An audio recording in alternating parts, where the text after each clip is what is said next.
নমস্কার, আমি অনির্বাণ বলছি। আজকে এমন একটা বিষয় নিয়ে আমি আপনাদের সামনে উপস্থাপিত করব, যে বিষয়টা একজন বাঙালি হিসেবে আমাদের কাছে অত্যন্ত দুঃখের, অত্যন্ত লজ্জার, অত্যন্ত অপমান। কি সেই বিষয়? রিসেন্টলি একটা সিনেমা রিলিজ করেছে এবং আমরা দেখছি সেই সিনেমায় 1908 সালে বিহারের মুজফ্ফরপুরে ঘটে যাওয়া একটি ঘটনাক্রম দেখানো হয়েছে। যে ঘটনাক্রমে ক্ষুদিরাম বসু, প্রফুল্ল চাকিরা বারীন্দ্র ঘোষের নির্দেশ মতো যে বোমা বিস্ফোরণ ঘটিয়েছিলেন, সেই বোমা বিস্ফোরণে 3 জন ইউরোপিয়ানের প্রাণ গিয়েছিল এবং সেই মামলাতে পরবর্তীকালে ক্ষুদিরাম বসুর ফাঁসি হয়। বারীন্দ্র ঘোষ প্রথমে এই মামলায় ফাঁসির সাজা পেলেও পরবর্তীকালে তার সাজা লঘু হয়েছে। কিন্তু এই সিনেমায় আমরা কি দেখলাম?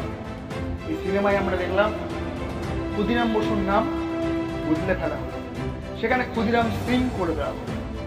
বারীন্দ্র কুমার ঘোষের নাম বদলে ফেলা হলো, তার নাম হয়ে গেল বারিন কুমার। অর্থাৎ বাঙালিকে ছোট করানো হলো, বাঙালির ইতিহাস ভুলিয়ে দেওয়া হলো।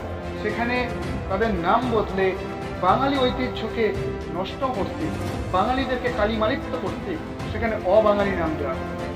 এরপর দেখলাম কি, যেমন কৃপাল সিং নামে এক জনৈক ব্যক্তির আবির্ভাব ঘটল এই সিনেমায়।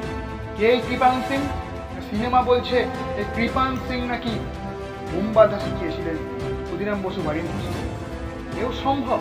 বাংলার স্বাধীনতা সংগ্রামী হেমচন্দ্র কানুনগো, যিনি প্রথম ব্যক্তি বিদেশের মাটিতে যিনি গিয়েছিলেন সামরিক প্রস্তুতিতে, বিদেশের মাটি থেকে যিনি প্যারিস থেকে শিখিয়েছিলেন বোম বাঁধা, এবং তিনিই প্রথম বাংলায় বোমা তৈরির কারখানা করেন এবং সেই হেমচন্দ্র কানুনগোর কারখানা থেকেই বোম নিয়ে বোম ব্লাস্ট করতে গিয়েছিলেন ক্ষুদিরাম বসু সহ প্রফুল্ল চাকিরা।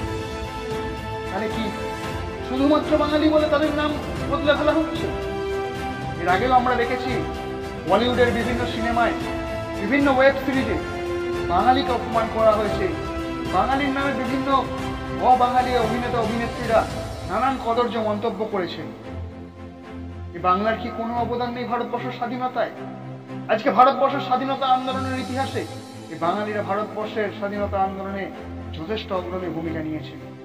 এই বাঙালিরা শুধু ভূমিকা নেননি, ইতিহাস সাক্ষী আছে 1909 সাল থেকে 1938 সাল, এর মধ্যে এই বাঙালিরা 70% যারা আন্দামান সেলুলার জেলে বন্দী ছিল, সে সময় 585 জন বন্দী আন্দামান সেলুলার জেলে ছিলেন এবং যার মধ্যে বাঙালি ছিলেন 70%-এরও বেশি, যাদের সংখ্যা 374। অর্থাৎ বাঙালি ভারতবর্ষের স্বাধীনতায় এক গুরুত্বপূর্ণ ভূমিকা নিয়েছে। সেই বাঙালি ঐতিহ্যকে, বাঙালির গরিমাকে মুছে ফেলার জন্য অবাঙালিরা চেষ্টা করে চলেছে। তাদের এই চেষ্টার, তাদের এই অপচেষ্টার বিরুদ্ধে আমাদের বাঙালিদের একত্রিত হতে হবে, গর্জে উঠতে হবে। বাংলাকে ভারতবর্ষের ইতিহাস থেকে মুছে ফেলার যে চেষ্টার বিরুদ্ধে আসুন সকলে একত্রিত। জয় বাংলা।